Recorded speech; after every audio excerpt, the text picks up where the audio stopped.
Kenangannya Aisyah sebagai istrinya apa coba? Dia cantik, cantik sekali. Aku tahu jajal turun ngarepin Nabi terlentang. Ini Nabi tetap sholat. Nah, beliau sujud sikilku tak ingkret no. Nah, beliau ngadep tak lonjoro meneh. Jadi Aisyah itu wa ana muqtaridatun bene ati turun terlentang. Jadi cara ya sudah terlentang. Nabi nak sholat suwi dia tetap sholat kan. Itu bojo ayu orang ora sholat. Bojo elek ora sholat. Bojo elek menjunjuk menawa. Wis ora kena bojo untuk wong kasus ora kena itu. Itu bojo ayu perawan turu karepku sik sholat ora wis misale lho. Pemenang jabatan wae tambah over. Mustafa kalau orangnya jabatan liyane ora usah tersinggung. Mereka nanya wong akeh dosa, nanya wong sita ora. Misale dosa wis tak hitung mau ke sore. Aku nanya dosa sita, mulang gajarane 10, cek susuk piro? 9. Dadi cek surplus orang dagang cek. Cek badi. Iku adene ra ikhlas. Ora ra ikhlas aku ora ikhlas ilmuku, malah lara. Malah neraka ping 13 sebenarnya. Makanya ini dipikir ya, saya ulang lagi, harus dipikir secara matang-matang. Bahwa kita tidak boleh terlena oleh kehidupan dunia. Menjadi bodoh kan Anda minum teh, kemudian anak Anda jatuh di pinggir Anda. Paham? Nah sekarang menyangkut mukjizat. Ini masih tentang ayat ini, nanti sampean tahu logikanya. Tak beda, enggak jawab satu-satu aja. Karena iman syaratnya harus tahu. Fa'lam itu tahu. Fa'lam annahu la ilaha illallah. Ketika sekarang telur, saya memberitahu misalnya, telur ini sudah dipitik, cara gue mungkin tahu. Ayo jawab satu-satu. Mungkin kan? Tapi pertanyaannya, saat telur menjadi pitik kemudian mungkin, dan ayam ini bisa terbang, bisa selingkuh, bisa punya anak turun, itu menjadi mungkin itu kan kamu pun tidak ikut menciptakan. Ikut nggak kamu menciptakan telur menjadi ayam? Tidak kan? Kan di luar kudrat kamu, di luar kemampuan kamu. Tapi kamu bilang itu mungkin. Ada unta yang buting, yang sudah hamil sudah. Kamu bilang nanti unta ini mau punya anak dan anaknya nanti bisa jalan seperti induknya. Kamu katakan apa? Mungkin. Tapi saat Anda katakan mungkin, Anda ikut menciptakan enggak? Enggak akan tetap itu kudratnya Allah. Tetap itu. Maka para nabi itu tidak tahu bedanya antara unta yang keluar dari indukannya dan keluar dari batu. Itu syaratnya jadi nabi, syaratnya jadi wali. Nah, saya kira ono nabi. Makanya Nabi Soleh ditakoki, bukti nak kudrohi pangeran ugi. Lah kamu minta apa kata Nabi Soleh? Silahkan ada unta keluar dari batu itu. Nabi Soleh bisa. Ya tenang terus unta keluar dari batu. Terus kaumnya gawok. Wah kok hebat tenan unta metu ke batu. Jadi Nabi Soleh, ya padha karo unta lahir ke hidupane. Bedane apa? Ya beda. Lah bedane apa? Metu ke watu kowe ora melo gawe. Metu ke hidupane kowe ora melo gawe. Bedane apa? Tapi tak kena hijab, cuma ini kalau nak beda, ini cara nabi-nabi orang beda deh. Lah kalau termasuk warasatul anbiya, ya orang beda nih cara kalau. Waras, tetap kalau waras. Kalau ya misalnya kau cara iman seperti itu, ya yakin jadi wali. Ya sama amatir lah, wali swasta lah, pokoknya sudah jadi wali. Jadi manusia itu lucu, sesuatu yang dia pun tidak bisa, itu sok beda no. Kalau telur menjadi ayam mungkin. Sapi keluar dari indukan mungkin. Biji padi menjadi padi besar mungkin. Tapi nak watu kok jadi biji padi mukhal. Lalu saat yang dikatakan mungkin itu apakah manusia ikut memberi? Tidak kan? Ikut menciptakan? Harusnya kan dia bilang, ya aku menyaksikan itu karena ada kekuatan yang menciptakan itu. Harusnya dia kalau mau konsisten kan, saya tidak bisa menciptakan telur jadi ayam, tapi ada kekuatan lain yang menciptakan. Dan saya tidak bisa. Jadi telur keluar dari ayam ya kita tidak bisa menciptakan. Sapi keluar dari indukan ya kita tidak bisa menciptakan. Termasuk untanya Nabi Soleh yang keluar dari batu besar kita. Makanya semua Nabi itu tidak tahu bedanya. Itu bedanya Nabi sama enggak Nabi. Makanya Nabi itu tenang ya, masyhur. Ketika perang Khandaq, Nabi itu kelaparan. Kemudian Jabir datang, ya Rasulullah, istri saya menyiapkan makanan untuk orang 6. Karena kambingnya hanya kecil. Maka hanya orang 6 saja engkau boleh datang ke situ. Tapi Rasulullah dengan santainya, ya ahlal Khandaq. Padahal yang ngeduk Khandaq itu sekitar 3.000, ya ahlal Khandaq. Halumu ilayya ayo ke Jabir. Karena Jabir sonah atau aman, bikin makanan untuk kalian. Itu 3.000 orang. Wah Jabir dimaki-maki sama, sudah bilang untuk orang 6 Nabi ini apa-apaan orang banyak. Itu mesti tidak cukup, kita malu. Nabi santai. bilang ke istri kamu, Jabe jangan buka makanan itu kecuali saya. Ya, pakai Nabi matur pengiran, Gusti ini cukupkan untuk orang banyak. Sama Allah di ACC terus cukup. Karena bagi Nabi, Nabi tahu betul. Sekarang ketika beras menjadi beras, apa dalam kudrah kamu, dalam kemampuan kamu, enggak kan? Ketika sistem tubuh kita makan kemudian jadi kenyang, apa dalam kemampuan kamu? Kowe muni mangan maknane sego balebokno mulut, terus kowe darani punya kemampuan makan. Apa setelah itu kamu mengendalikan sistem saraf kita, sistem urat kita? Enggak kan? Jadi Nabi itu ada bedanya, justru itu jadi Nabi. Karena dia nggak pernah terjebak, Nabi nggak pernah terjebak oleh yang dilihat. Makanya cara pangeran, wa ma min dabatin fil ardi wala tawiri yatiru bijanahaihi illa umamun amsalukum. Ketika orang kafir minta bukti kudrohe Allah itu apa? Kanjeng Nabi itu jono manuk. Lah manuk terbang bukti kudrohe Allah. Ya biasa mata manuk terbang, wis suwe nak manuk terbang. Bukti kudrohe ning ndi? Iku tekek wis semper. Lu bukti kudrohe ya kowe ora iso gawe ya. Tapi maksudnya wong kafir bukti kudrohe pangeran gawe unta kok watu. Lah bedane apa mau kale unta kok watu ambek kok indukane? Bedane apa saja? Wong ibuke unta ya ngrasa gawe. Apa ibu unta bisa menciptakan anak unta? Kan enggak bisa juga. Manusia juga ada. Jadi itu wis cukup dadi kudrohe. Tapi manusia anggar barang sering terjadi darani mungkin. Maknane mungkin dekne sing menentukan mungkin atau tidak. Padahal zaman mungkin pun dia ada ikut menciptakan ini tinggal. Makanya itu kenapa Allah akhirnya bikin mukjizat supaya orang itu ingat kedahsyatan kudrohe Allah. Sebetulnya mukjizat itu tidak penting. Maksudnya tidak penting tadi untuk iman sebetulnya tidak perlu mukjizat. Makanya ketika Rasulullah SAW ingin nuruti mukjizat yang diminta orang kafir, Allah malah ngelingno inna fi khalqis samawati wal ardi wakhtilafil laili wan nar. Sajane ana langit, bumi, ada lautan, ada abad, sudah bukti kudrohe Allah. Nah sekarang mukjizat kok onteni onto keluar dari apa tadi? Batu, onteni Nabi Soleh. Lautan merah di sebelah tongkatnya Nabi Musa terus terbelah. Itu dari mukjizat. Kalau itu maknanya mukjizat karena manusia tidak mampu, apa manusia mampu bikin lautan? Kan tidak mampu juga. Kenapa itu tidak dikatakan mukjizat? Lagi-lagi karena wis kena mataul hurur. Paham jelas ya? Makanya kata Allah, saiki wong ora percaya hari kebangkitan. Alasan masa manusia jadi tanah menjadi manusia? Lagi memangnya manusia yang sekarang hidup itu dari apa coba? Sehingga nanti melok pileg, pilpres, melok dukung-mendukung itu memangnya dari apa coba? Dari tanah kan? Mestinya hari kebangkitan sejati ya sekarang ini orang-orang dari tanah sekarang berkeliaran ini nonsugo jalalan ngalor ngidul maknani. Itu ya kok lemah. Kemudian setelah jadi tanah mati orang ingkar, ini nggak mungkin jadi manusia lagi. Padahal zaman sekarang jadi manusia itu karena kudrahnya manusia apa karena Allah? Karena Allah. Dan manusia sekarang dari tanah apa enggak? Dari tanah. Harusnya ya berpikir seperti itu. Kalau kudrahnya Allah bisa menjadikan manusia sebanyak ini dari tanah, tentu Allah tetap mampu nanti setelah jadi tanah menjadi manusia lagi. Itu malah kula nu wedi urip nggih wedi tenan. Karena tadi dari hidup menjadi tidak tahu. Anna sunyamun wa idza matu intabau. Kita semua punya tidur setelah mati baru karena baru tersadar. Makanya analogi itu penting, kias itu penting. Ya saya beri contoh berkali-kali saya menyontohkan.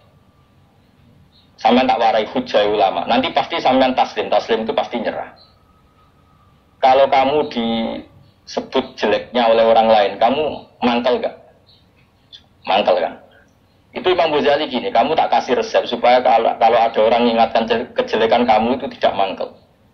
Apa itu resepnya? Misalnya gini, di baju saya ini, inna fi thawbika akroban wahayatan. Di baju kamu itu ada kalajengking yang berbisa. Atau ada ular yang berbisa. Ada orang mengingatkan itu. Kamu terima kasih apa enggak?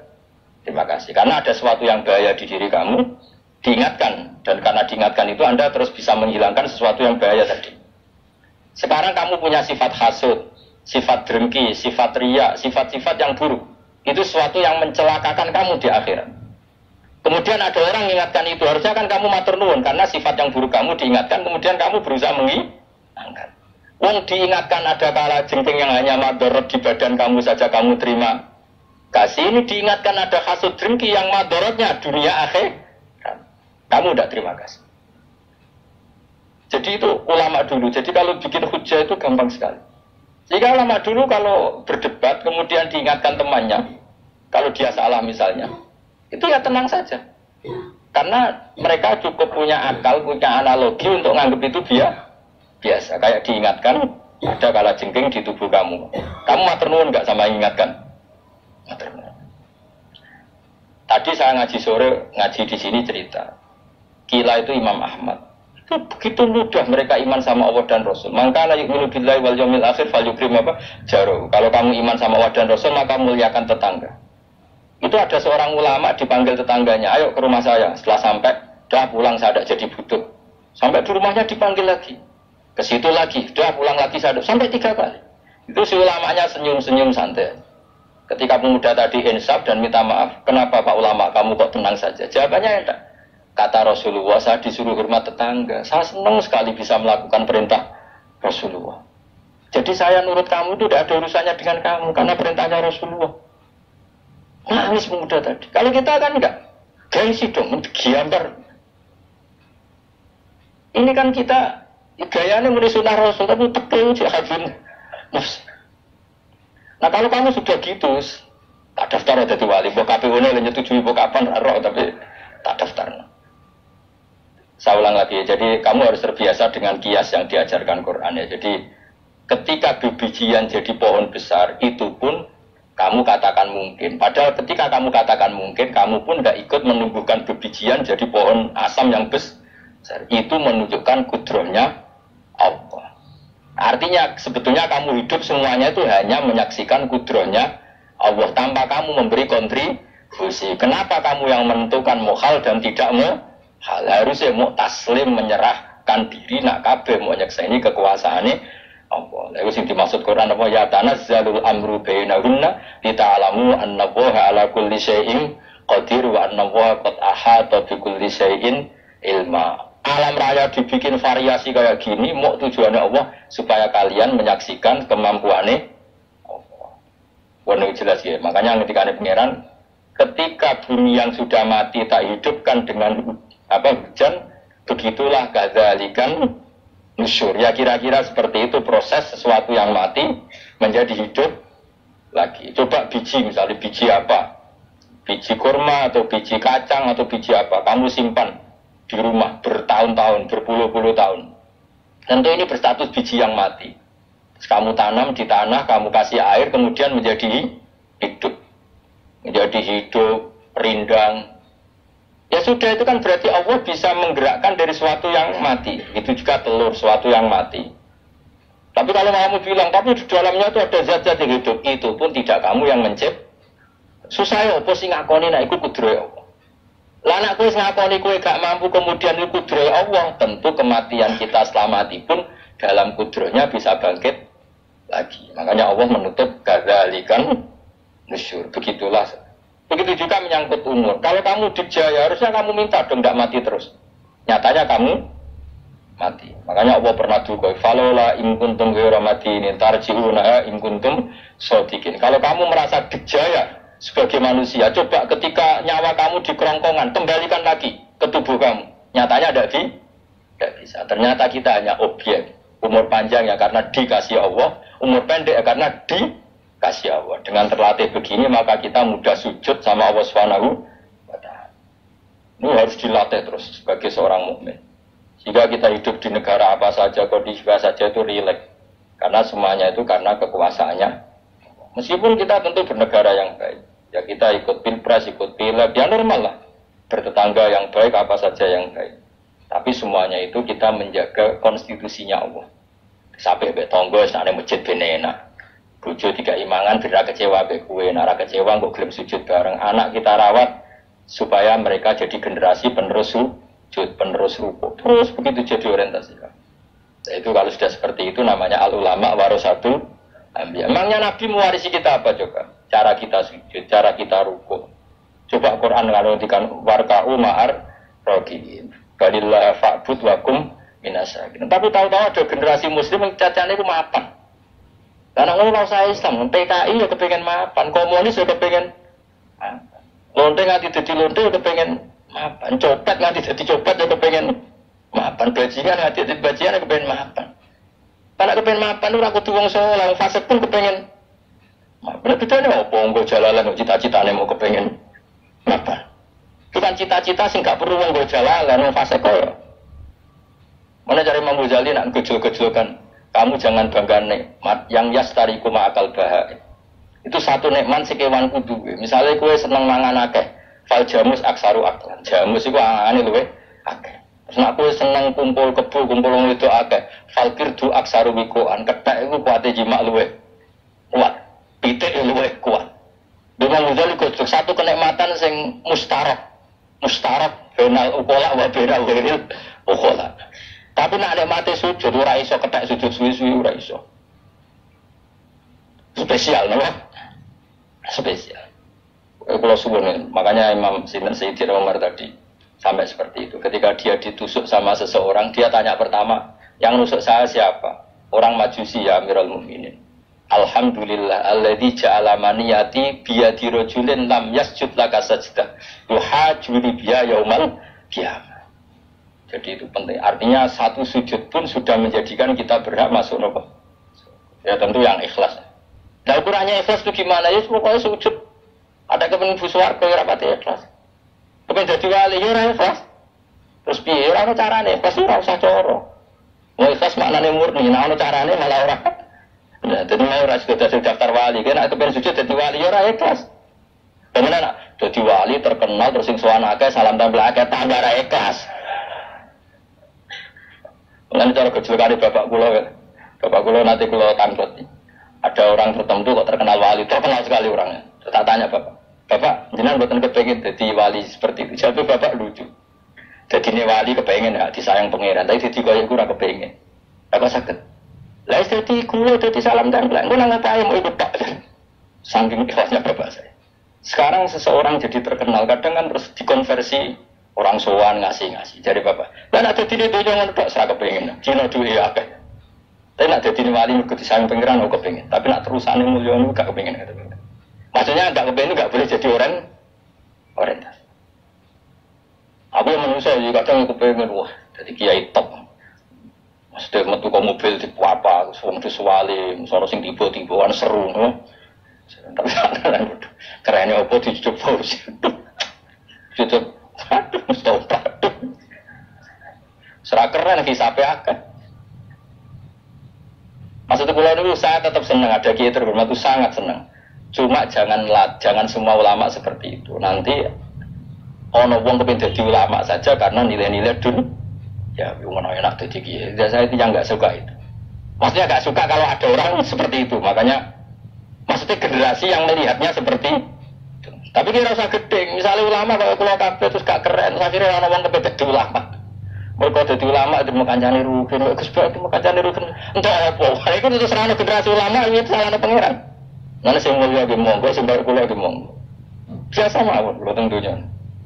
Cara sing kok mau kepen dadi wali itu ora jelas, alamatnya ora jelas, kriteriane napa? Ora jelas. Tapi ora jelas iki barokah. Barokah ora jelas itu dadi ikhlas. Nggih, ora jelas itu napa? Jadi kula suwun ya. Pokoke kula suwun sangat. Apa yang kita lihat itu seringnya menjadi kita bodoh tadi. Kita melihat teh karena fokus menjadi menterlantarkan apa? Anak-anak sampai jatuh. Sama kita melihat dunia ini berlebihan sampai enggak ngerti pentingnya akhirat sebut al-gumut takasur. Kamu disibukkan memperbanyak urusan duniawi dan sibuk kamu itu hatta zurtumul maqabir sampai mbok go matek kemana terjemahan bebas iki. Mak pangeran apian di bahasa halus sampai gue tekoni kuburan terus kala saufa ta'lam. Tapi kamu nanti tahu apa yang penting zaman kamu di dunia. Setelah kamu tahu ternyata kenangan terbaik di dunia adalah saat kita sujud, saat kita munajat, saat kita ngekei yatim piatu, saat kita mulang, saat kita berbuat baik. Tapi nak ngertimu itu terlambat setelah di akhirat, pas ke ngerti latarawunnal jahim, pas wae mlebu neraka. Makanya harus ngerti dari sekarang.